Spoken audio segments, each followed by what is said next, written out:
Washington's got some more big-time visitors coming to campus this summer, including a former Husky commit. You are Locked On Huskies, your daily podcast on the Washington Huskies, part of the Locked On Podcast Network, your team every day.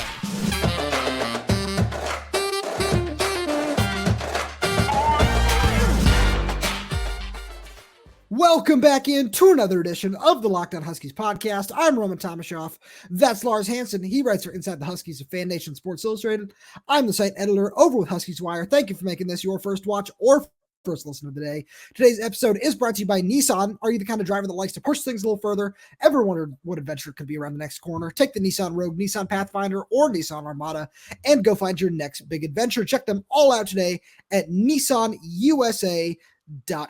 So, Lars, Washington has gotten a whole lot more official visits scheduled, and a couple of the ones that really stand out. One of them is four-star defensive back Adonyss Currie, and we've talked a lot about John Richardson and all the visits that have come in at the defensive back spot.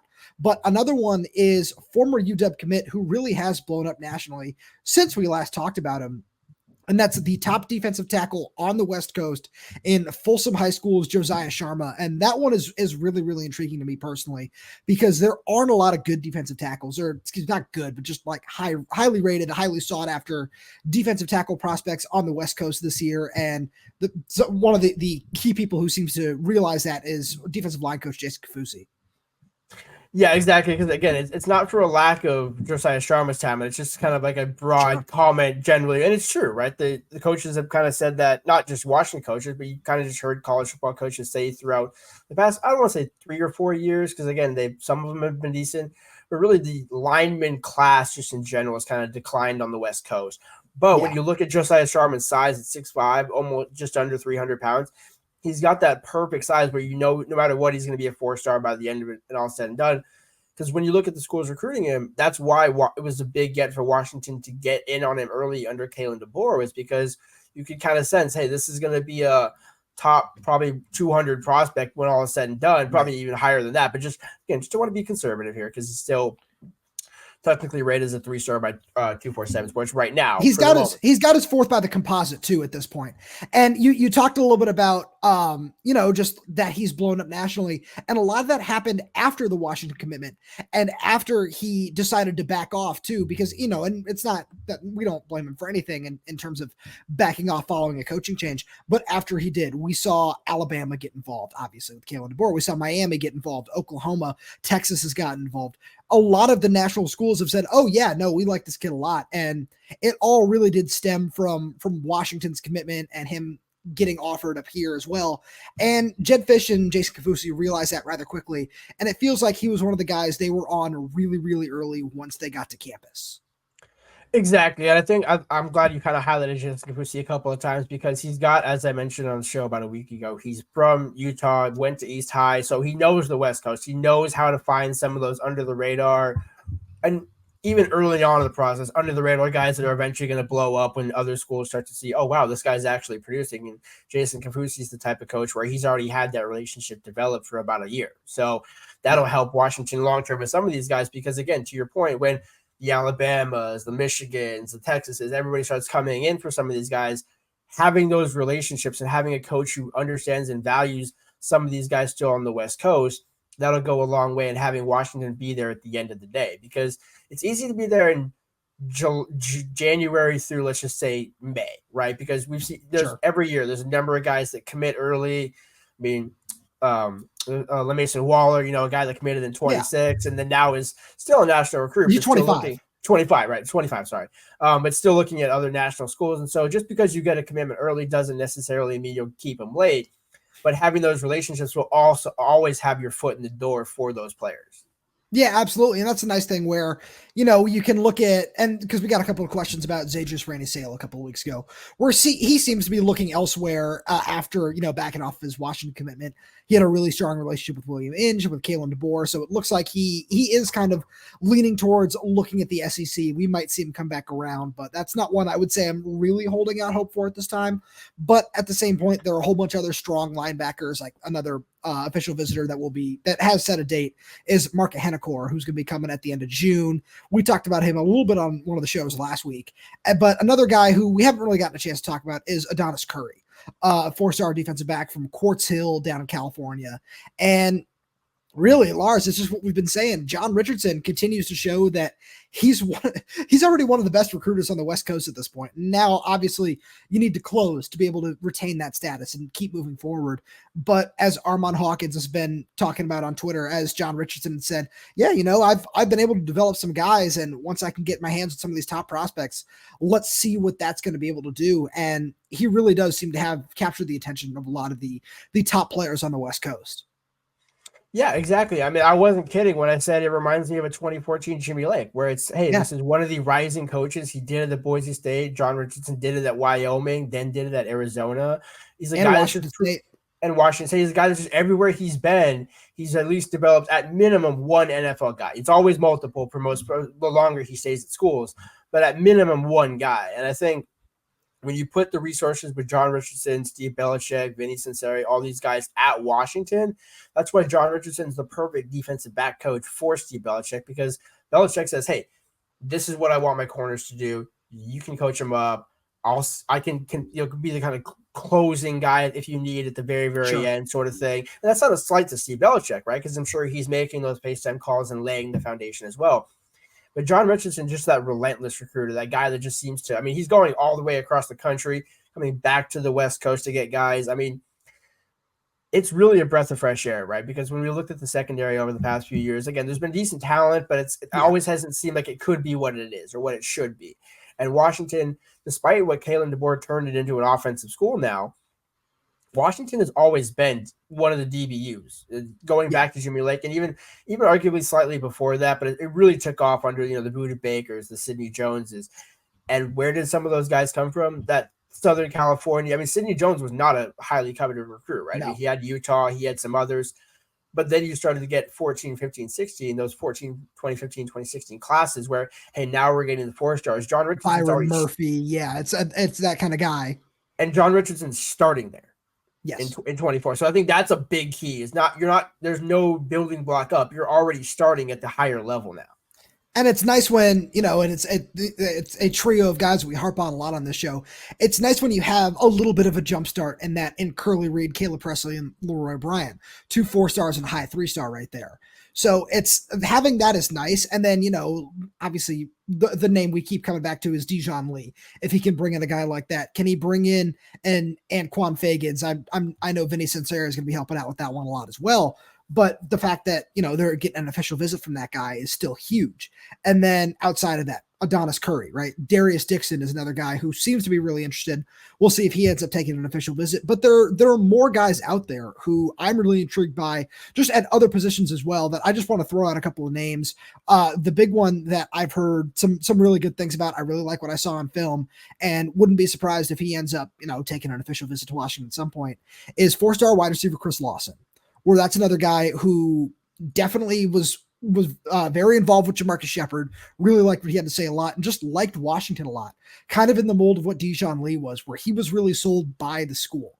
And, going from one really good position coach in Jamarcus Shepard to another in Kevin Cummings obviously helps a lot as well. But that's just another guy who, as we talk about some of these higher rated prospects that are potentially going to be setting up visits here in coming weeks, that's just another name that I wanted to make sure we throw out there. And Lars, we're going to continue because we're going to talk about some realistic expectations for the 2025 class, because realistically, this could be one of the better classes in the Big Ten. Right after a message from our friends over at Nissan. Are you the kind of driver that likes to push things a little further? Ever wonder what adventure could be around the next corner? Our friends at Nissan have a lineup of SUVs with the capabilities to take your adventure to the next level. The 2024 Nissan Rogue is perfect for city drives and great escapes. Class exclusive Google built-in is your always updating assistant to call on for almost anything. Gone are the days connecting your phone. Google Assistant, Google Maps, and the Google Play Store are built right into the 12.3-inch HD touchscreen infotainment system. The 2024 Rogue is the perfect mid-side crossover for your next adventure, and the 2024 Nissan Pathfinder has room for up to 8, an expansive cargo capacity, and an advanced available 4x4 capability with 284 horsepower and up to 6,000 pounds towing. When adventure calls, the Pathfinder is there to answer. You can take the Nissan Rogue, Nissan Pathfinder, or Nissan Armada and go find your next big adventure, and you can do that at shopnissanusa.com. And when we talk about recruiting, we got to talk about our friends over at LinkedIn, because when you're hiring for your small business, you want to find quality professionals that are right for the role. That's why you have to check out LinkedIn Jobs. LinkedIn Jobs, the tools to help find the right professionals for your team faster and for free. Just like Lars, you and I believe that Danny Sprinkle is the right professional to be UW basketball's next head coach. We'd love to see what's going to happen with that. LinkedIn isn't just another job board. LinkedIn has a vast network of more than 1 billion professionals, which makes it the best place to hire. It gives you access to professionals you can't find anywhere else. LinkedIn does all that while making the process easy and intuitive. Hiring is easy when you have that many quality candidates. So easy, in fact, that 86% of small businesses get a qualified candidate within 24 hours, because LinkedIn is constantly finding ways to make the hiring process easier. They even just launched a feature that helps you write job descriptions, making the process even easier and quicker. You can post your job for free at linkedin.com/lockdowncollege. That's linkedin.com/lockdowncollege. Post your job for free. Terms and conditions apply. So we're going to start by being realistic here, Lars, where we're going to have some fun. We're going to get into what the best case for Jedd Fisch's first class might look like. But realistically, I think that Washington has a chance to land one of the better defensive backs classes in the entire country when this is all said and done, because, Dijon Lee is certainly a very strong possibility. Adonyss Currie seems like he's very interested. And then just looking at some of the other guys, like one person that I'm really high on is Treston Castro down from Upland, which has produced a couple of quality Huskies here in the past. So I have a feeling that when we're going to look back on this class, I don't know if it's going to necessarily reach the level that Jedd Fisch is asking for in the best class that Washington has ever seen. But if it's, on par with the last couple of Chris Peterson classes where, he lands Trent McDuffie, Leia Tulatu, and Asa Turner in one class. And then you look at the other one, it's Rome Odunze, Jalen McMillan, Roger Rosengarten. You got Troy Fautano in there in the 2019 class who I skipped over, which I absolutely should not do. But I have a feeling that, if it's ranked somewhere between, 18 and 23 or 25, that's a big win for the staff. Yeah, I was going to say that was going to be kind of the question of the elephant in the room is what would be considered the greatest class, right? Does it have to be top 10, or can you get, I would say, I think it'd be top 15. You're right. I was going to say, I would say the ceiling for the greatest would probably be top 10, but if you can get anywhere within that 12 to 20 range, that would certainly check the box. 25 is still kind of there, right? Maybe it kind of takes a little sting out of it, but again, as long as you're in the top 20, 25, you're doing something right. But I do like your opinion on the cornerbacks, but it's almost the same thing for the receivers, right? Where there's a deep class of cornerback and a deep class of receiver. When you look at both rooms, both could use some long-term help, right? I mean, there's talented players that are young at both positions, right? We talk about Rasheed Williams, Keith Reynolds, Justice Williams, Jason Robinson, right? Plenty of potential there. But in order to be a sustained top 10 program and a top 5 program playing for CFPs year in and year out, you need those guys churning in on a year in, year out basis, getting developed so that when you have a mass exodus of the three horsemen leaving, and Jalen Polk, McMillan, and Rome Odunze, you're not falling off as much. Whereas this year, okay, you have Jeremiah Hunter and Giles Jackson and Denzel Boston's likely potential, but there is a significant gap and fall off there where year in and year out, ideally you're going to have that fall off, but having all those 4-star bodies in the room to just say, hey, you know what? You guys can sort out the competition. We're going to let the best talent play, because that's what they're doing at cornerback. And when you talk about Curly Reed, Leroy Bryant, and Caleb Presley. And Caleb Presley, yeah. Right. And all those guys playing also, then you bring in, a Peacock who can play for multiple years. Other, Jordan Shaw, who can play for multiple years, right? So you're sprinkling in the portal, but really you should be developing those guys from high school. And I think with both positions, cornerback and receiver, being so deep in the 25 class, there's a massive potential for Washington to check the box, every single box at both positions. And because you're absolutely right. And there are a couple positions where I'm just curious to see what happens, because that's where this class is going to be defined. And the big one is the one that we just discussed in the last segment, and that's defensive tackle. Where are you going to go after a guy who I really like, honestly, in Josiah Hamond? And it's somebody who, is still growing into his frame, obviously very highly touted by the staff in just his first year of football, has picked up 8 offers already, and seems to just be still growing on the recruiting trail, and could end up being a high 3, low 4-star prospect by the time signing day rolls around. But are you going to go that route? Or are you going to say, all right, we're going to just go to, I don't know, Florida, North Carolina, Georgia, wherever it may be, and just say, all right, we're not necessarily super happy with the talent in California, Arizona, or even out in Hawaii, wherever it might be, and just say, we're going to go try to get somebody out of these just more known hotbeds for that position and circle back around if we lose out over there. Or are you just going to say, we're going to take a swing now and just say we can develop somebody? Because I don't know if there's necessarily a right answer there, but my point is more, what is the ranking going to look like, which is ridiculous and it doesn't really matter in the end. But when we talk about what Jedd Fisch's goal is and the best class in UW history, it has to factor in a little bit, right? Where, for example, somebody who you and I both love is Greg Gaines. Greg Gaines wasn't a very highly recruited player, but and you can go back and look at his recruiting class and say, oh yeah, no, that was a really nice get. But in a class like this, you want that to be one of the bottom 2 or 3 guys. So is that the way they're going to go, or are they going to go all out to go get somebody out of Georgia? I personally think it's going to be the former compared to going somewhere new, but I am intrigued by the fact that they're still exploring all those avenues. Right. Well, I mean, that's the only thing you can do is kind of just explore which one and see which guys kind of develop through the summer and into the fall. And some of these positions, to your point, the defensive line could take a while to get sorted out, whereas cornerback, linebacker, I think linebacker is one where the linebacker class and crop will help the defensive line crop, where if you can get some of these linebackers in the boat, a Mensah to go at, or a Mark Henley Contour, or there's a number of 4-star guys who are already taking visits or scheduling official visits with high interest in Washington. If you can get some of those guys in the boat, that might open up the door, some eyes even more so to say, hey, if these guys want to play for him, why shouldn't I at least somewhat consider it? And then you go into the fall. If Washington's able to start like we think, probably 4-1, 5-0, I mean, really probably should be 5-0. Let's be real here.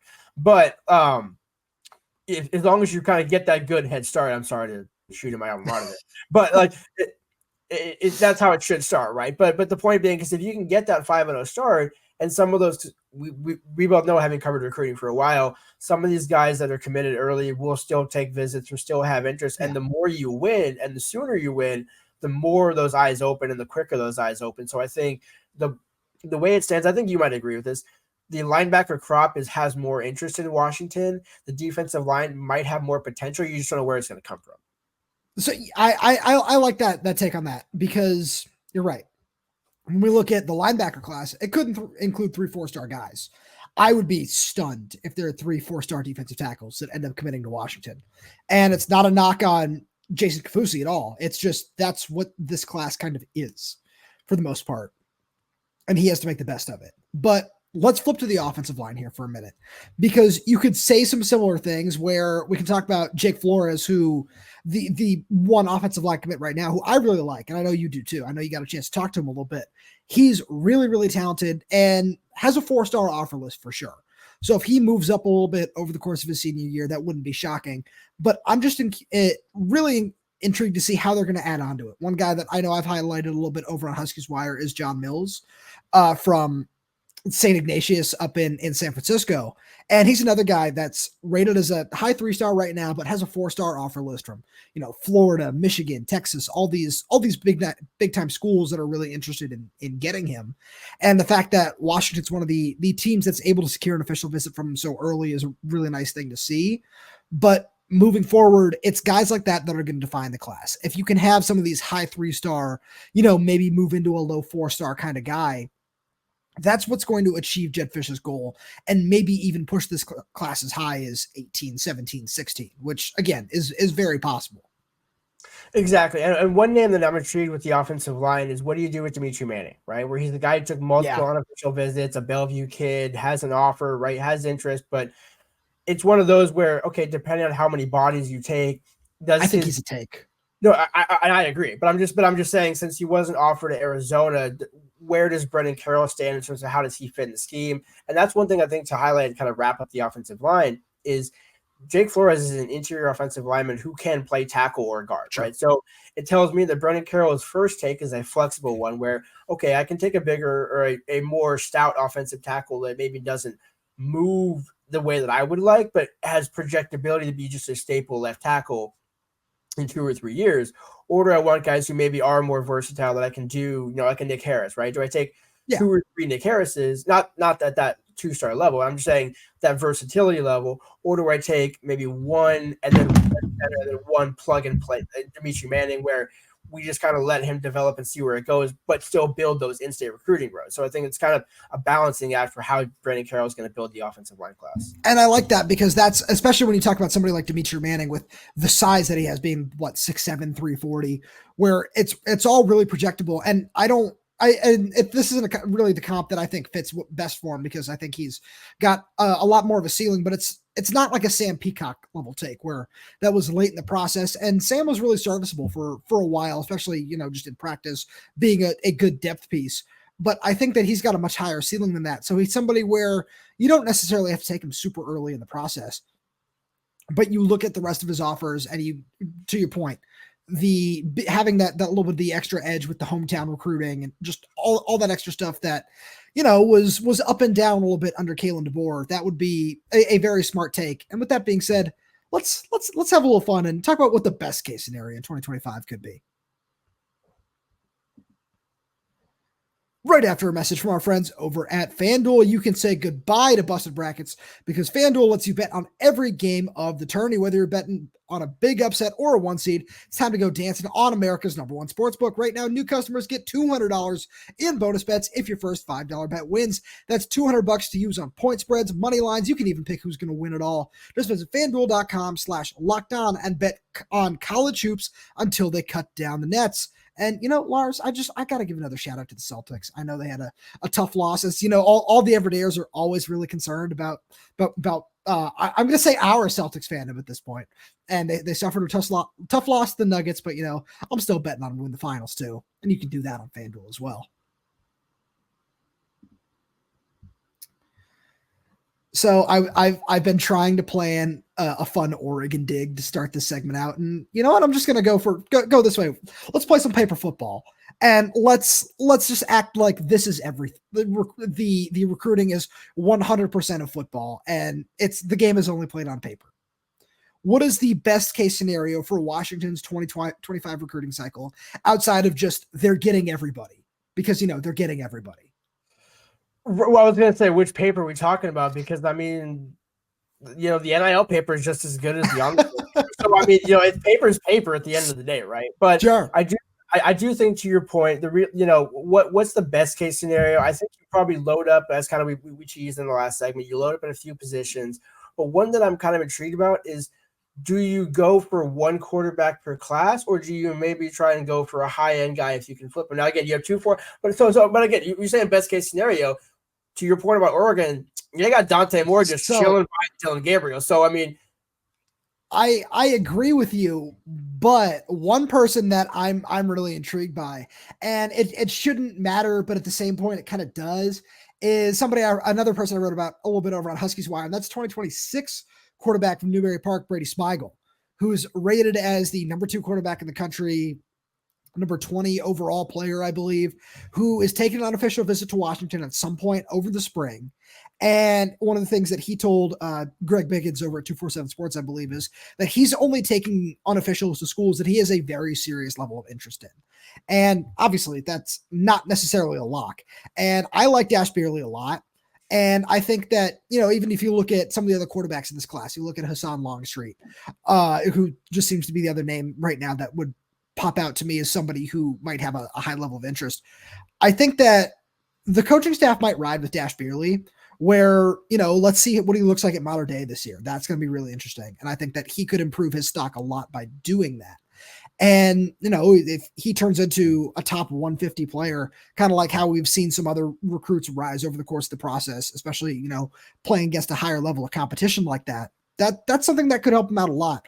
But the position that I'm really looking at in this is, because we talked about corner, you talked about receiver a little bit. I really want to dive into receiver because we talked about Chris Lawson. Derek Meadows is another name that's out there. I wouldn't be surprised if the staff is still trying on LaMason Waller. I don't necessarily know how well that would go because it seems that he's kind of taken his interest elsewhere. But there are a lot of really, really talented pass catchers out west. And Cooper Perry is another name who's set up an official visit and is coming in early May, I believe. And you look at all those guys and you say, all right, if you can land 3 4-star receivers, that's an incredible class. And it's the best case scenario, but it also seems somewhat possible for Kevin Cummings, who's done a really good job developing so far in his career. And in the same vein as John Richardson, we saw what he did when he got his hands on a big fish, which is Tyrone McMillan. So why not go get him a couple more? And it seems that he's very capable of doing that. Exactly. See, I agree. I'm glad you mentioned Cooper Perry because I think he's going to be the first one in the boat. I'm just going to put a lockdown prediction out there right now. I wouldn't be surprised, there we go. especially given how early his commitment, his official visit is scheduled. I believe in May, right? That kind of early first couple of weeks of May, I think, somewhere in that range. He had high interest in Washington. It was Washington and Arizona were the 2 schools he was going to visit for junior day before the coaching changes. I think we kind of looked at the track record of kids choosing between Arizona and Washington, where they seem to end up. Cooper can still make his decision, but I do think that would be a good. Yeah, Oregon's still heavily in the mix for him too. Exactly, but and again, to wrap that full circle, if you can beat out Oregon for your first commit, that goes a long way in saying, hey, now Kevin Cummings has got kind of a signature first mark to say, now we can go to Chris Lawson, now we can go to a Derek Meadows and say, hey, do you want to come join Cooper and I up in Seattle, run it with Devon or DeMar and for the next couple of years a quarterback? Like, that's how you build these classes. That's why, Jake Flores being a good one. But that's why I want to hype on Robert Bala, because aside from John Richardson, has anybody on that defensive staff inherited a better situation from a recruiting perspective? Where you're going to take some bodies. You need at least 2 or probably you want 3, but let's 2 or 3 just to be conservative, and all the guys that have high interest coming in. That all you got to do is just build that relationship. And that's why if you're Jedd Fisch, you bring a guy from Alabama and say, hey, I work with Nick Saban. I spent time on his staff. I went to CFPs with him. So I'm not just some journey. And again, there's no shot here. I'm just saying, but it's I'm not like a journeyman or some random just coach trying to build from Arizona. Right. I mean, no disrespect to Johnny Nansen, but if you said Robert Bala with Nick Saban's experience or Johnny Nansen, which one would you rather have? I mean, yeah, no, I'm with you there. So I don't know. I'm sorry. I guess I wanted to just kind of make a similar bold prediction because, when we're talking best case scenario, you can't hold any of this against us moving forward. You can't old takes expose us for it's basically a take purge. Shout out to the Ringer. And I have one of my own. It's Washington lands all 3 top 100 recruits we talked about a couple weeks ago in Dijon Lee, Anquan Fegans, and Matai Tagoai. And the guy I want to talk about is the one who is the longest shot out of the 3 there. And that's Anquan Fegans. And one of the reasons I wanted to do that is I believe that Anquan Fegans would have a very unique role in this defense. And I'm going to comp it to a player that I know we discussed a couple weeks ago, and that's New England Patriots safety Jabril Peppers, where Anquan Fegans is also a really impressive athlete, just like Peppers is. And he can play that same role where Steve Belichick is certainly going to want to do a lot of those same things that he showed on film in New England in terms of moving guys around, having them play different positions, having them perform different assignments pre and post snap, and just whatever it might be. I think that's something that Anquan Fegans could really excel in. When you watch his film, you see his ball skills, you see everything it is that he does really well. You could bring him down and have him blitz. You could bring him down and then drop him right back over the top. You can do so many different things with just what he's shown to be on film that I think he's going to watch Washington's defense on film. He's going to just see what Steve Belichick has to offer on his official visit and say, you know what? I'm gonna buck this trend a little bit, and I'm gonna come out west. So and it all falls into the best case scenario there, right? Where that could help at the end of the day bring in a top 15 class. Let me give you a name that I think I love the Jabril Peppers example, but I'm gonna give a Washington one that's not exactly specific. Please. He has the ability to be Shaq Thompson. That's where I thought you were going to go with that. I like that. To be that building block, because again, now Shaq was from Grant, California. So again, it wasn't on the other side of the country, but it was that marquee, that signature, the Buddha before Buddha, right? The guy that did everything. And I have to imagine, to your point about being able to do multiple things in this defense, that's like, I mean, he could possibly do that at other schools, Bama, Auburn, whatever you want to say. Sure. But to be the kid from Alabama and say, hey, you know what? Let me go up to Seattle. Let me go do this. Let me go become a first-round pick, market myself in the city of Seattle, go be a professional before being in the NFL. I guarantee you that's what Jedd Fisch is selling right now with Steve Belichick. 100%. So with that being said, what do you have any other bold predictions? Because I've got one more for you. That's a good one. No, I'm gonna say I'll do the 3 receivers. I'm gonna say they're gonna get Phillip Bell. Okay. Oh yeah, Phillip Bell's the name I left out in the last segment. I'm sure people were screaming at us. Derek Meadows and Cooper Perry. Those are your 3 receivers. I would flip Derek Meadows and Chris Lawson, and that's just kind of a little bit of what I heard, and a little bit of just kind of what I think in terms of what I've seen from both of them, and just where the interest might be. Where I wouldn't be surprised if Derek Meadows ends up at Notre Dame, and even in a best case scenario. But my best case scenario is one I've made before, and I just kind of want to double down on it. And it's that Washington will end up with 3 4-star linebackers, and Matai Tagoe could be one of them. But then I want to add in Mark Henniker, where I think that he's probably going to end up committing to Washington at some point. Probably going to wait till his official visit or get later on in the summer. That would be my bet. But there's a third that I want to throw in there, and it's somebody who I'm sure the everydayers know that I've been super high on whenever we talk linebacker recruiting, and that's New Mexico's Mason Posa, where I just absolutely love what that kid does on film, and he's really blown up. He's turned into a national recruit. He's got offers from all over the place, but Washington was one of the first schools to offer him. It seems that Robert Bala has kind of continued that interest in him. So moving forward, I really wouldn't be surprised if they try to push and get him on campus for an official visit. And I'm just going to say, while it might not be Mason Posa, 3 4-star linebackers is where this class is going to go at the position, which again, all results in the best case scenario of a top 15 class. Exactly. I think that's all you can, because again, to your point, what we said earlier, you can take a couple of those 3-star developmental, Absolutely. We'll see what the long-term is, but that means it has to be anchored by the top end guys that you can just say, hey, these 10 to 15 guys are going to be at minimum in the 2 deeps, if not competing and playing, starting significant roles for the next 2 or 3 years. Lars, as always, thank you so much for being here. Thank you to all the everydayers tuning in. We really do appreciate your support, and we've got so much more fun stuff coming for you this offseason. So please make sure you subscribe wherever you get your podcast, whether that's YouTube, Spotify, Apple Music, Amazon Music. We're there. We're everywhere, updating the channel with new content every single day. So please make sure you like the video, leave us a comment down below. And if you're audio only, please leave us a 5-star review, as it all really does help the show out a lot. Thank you so much for tuning in, and we will talk to you on Wednesday.